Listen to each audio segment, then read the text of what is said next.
Hi there, welcome to Dave in the Shed. I'm Dave and this is my little corner of the world, also known as the Shed Mahal.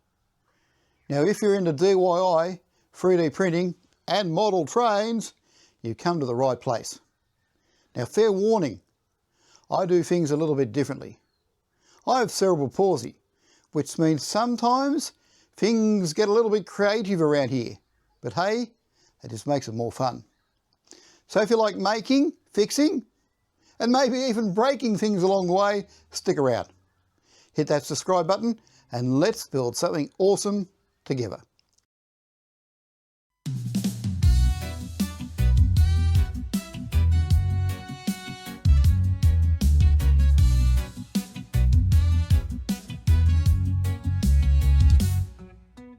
Down in the shed where the magic begins, Dave's got his tools, let the fun commence. 3D printing dreams, watch him come alive. With every little gadget, man, he starts to thrive. Blueprints in hand, technology so keen, building up the future like a crafty machine. Model trains rolling on a whimsical track. In this shed of wonder, there's no time to slack. Oh, Dave in the shed where the vibes stay high. Creating with passion, he's reaching for the sky.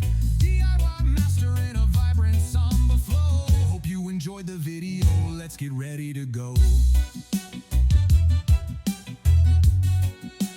Let's get ready to go. Hello and welcome to Friday. This is the Dave in the Shed Friday update. It will be a short and sweet catch up, or it could turn into a total disaster movie. I have done a bit more work on the second NJ. I don't know why I call them NAs. NJ. The NJ format. This is what will be known as 1411. I've decided to do something a bit different and make the chassis, the running board, silver, because I've got those nice silver trucks. Some of the locos in Australia did have silver trucks. Not that common, but did happen. So that's where we're up to. I've laid down some silver paint. I normally don't paint when the weather is inclement and it's high humidity, but I thought, oh, we'll do it. And also I've been working on what I've now called the 700 class, which is running around, 600 class. I'll call it Loco 600. That's what I've addressed it as in the DCC. I don't know if you can see that, Loco 600. This thing has been giving me frustrations and running me ragged all week, but we actually have it running as a 2-car set. As we speak, I've got a 3D printer printing out some bogie spaces, because at the moment the trailer car is sitting on too many, in my mind, washers. So I've got to design and printing out a plastic spacer. Due to that spaces and the way I've got the body weighted, because I've had to weight the body, it's tipping over on its side.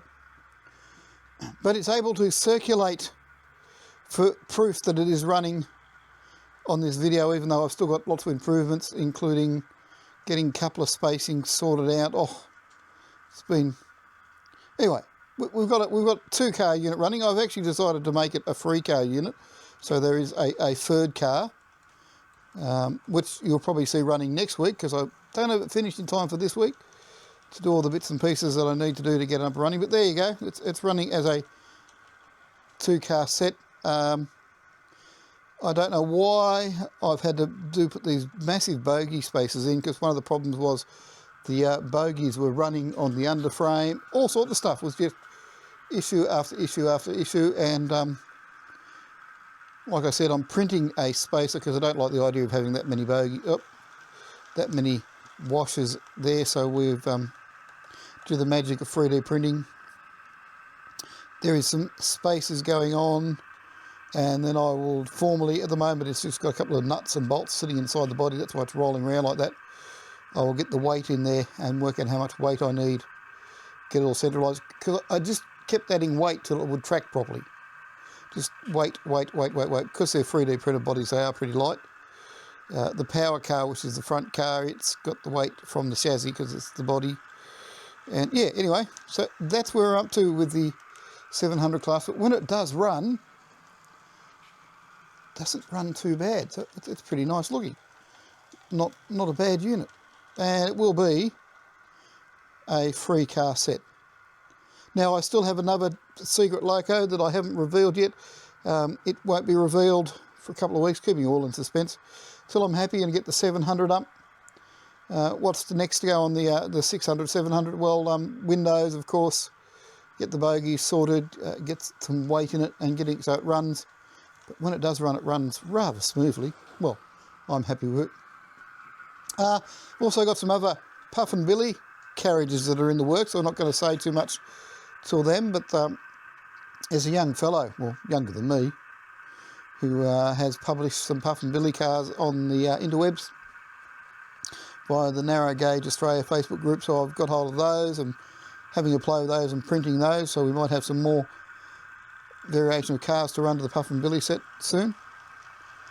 So that's what's going on. Now I've had a couple of wet days, so I haven't really been in the workshop when it's too wet, because just, yeah, been doing other stuff inside. Anyway, that's where I'm to. Let's have a quick look at what's on the workbench. I have done a bit of a tidy up, not that you would tell. Yeah, just mess. Oh, this arrived from Buck and Bull Model Trains, ordered it via eBay. This is a, see if I can wrap it to show you. It's a DCC board, which will go in the cane loco when we get it done, just so it's easier to set it up, and I can just drop in an 8-pin DCC decoder, and it's just a board that goes in there, because it's just be easier than fiddling around with soldering wires. So I'll just solder up connectors on the board and drop it in.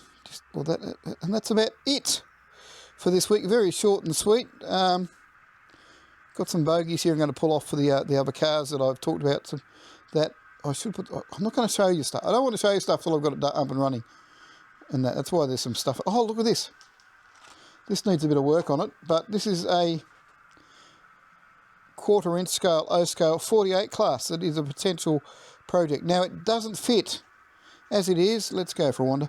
Doesn't fit on my chosen chassis.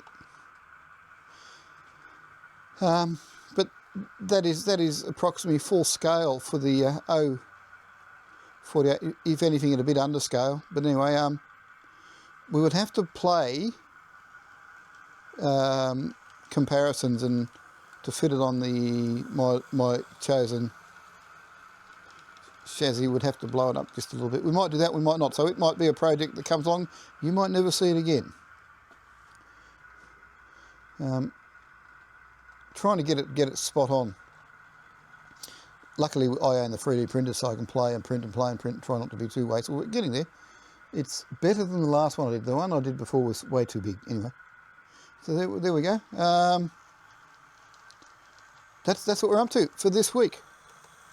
I've got another little surprise that I've got to play with too. I've bought another video camera. Interesting one. So, you might see some effects of that. Yeah, I know I've still got to film the video of running the train up and down the hill on the layout, because we only did the roundy part. And you want to see me operate the train up the hill. Yes, we'll get onto that video. All sorts of stuff coming, but this is the 600, 700. So like, is my latest project that I'm working on, that I also like trying to finish a project before moving on to the next one. Anyway, if you've seen anything in this video that you'd like to know more details of, let me know. Any questions? Don't forget, if you're not normally a subscriber to my videos, please subscribe. Give me that little thumbs up, ring that bell, what they say, and subscribe, because then you'll get notifications when I put out videos. Try to put out a video every Friday. Sometimes there's more, sometimes there's not. But anyway, just wander around here so we can watch the train come past. That's it. That's it for this week. Don't forget, get out in your shed, try something you wouldn't normally do. Try something that you'd like to have a crack at. Not sure if you know what you're doing or not, but great stuff comes from having a crack at something. You might learn, well, you will learn something. You might fail, but that's half the fun of having a go. Especially if you've got something you've got nothing to lose by having a crack of. So anyway, in the words of what Henry Ford is quoted as saying, if you think you can, and if you think you can't, you're right. Anyway, don't forget, like, subscribe. If you'd like to comment on anything you've seen in the video, let me know. If you'd like any of the 3D files or the stuff that I've shown you that you're interested in, let me know. Happy to share the details. Till we meet again, hopefully next Friday. This is Dave in the shed saying goodbye. We'll talk that. We'll run a bit of the credits of the train coming around, and that's it. Keep safe, keep well, and we'll socially interact online soon.